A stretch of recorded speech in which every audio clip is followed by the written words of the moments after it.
Same old Tories, open borders, empty promises.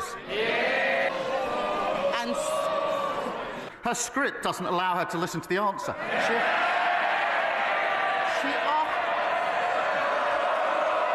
I know Labour MPs don't understand much of what they're saying. She asked me again in question 3. It's still yes. All right, let's talk about this fiery exchange between Kemi Badenoch and Keir Starmer in Parliament. It gets tense fast. Let's break it down. Kemi Badenoch kicks things off with a direct question. Will he commit to bringing forward that new legislation or amending his borders bill? Prime Minister. Well, Mr. Speaker, I've already said the Home Secretary has already got a team working on closing this loophole. We don't need to wait for that. We're getting on with that because we're taking control. They lost control of immigration. We had nearly 1 million people come into this country, had an open borders experiment.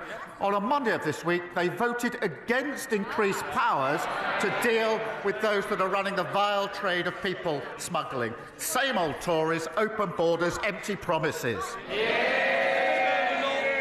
Mr. Speaker, if the Prime Minister was on top of his brief, perhaps he'd be able to answer some questions.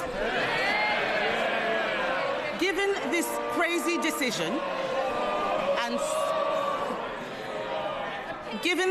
decision and so many others, new legislation is needed to clarify the right to a family life in Article 8. I'm not talking about what he just said. I know Labour MPs don't understand much of what they're saying, but the Prime Minister literally wrote a book on the European Convention on Human Rights. This is a situation where we need to put our national interest before the ECHR. Does he agree that we should legislate even if lawyers warn that this might be incompatible with human rights law? She complains about scripted answers and questions. Her script doesn't allow her to listen to the answer.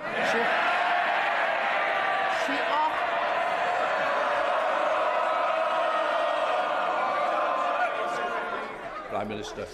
She asked me if we're going to change the law and close the loophole in question 1. I said yes.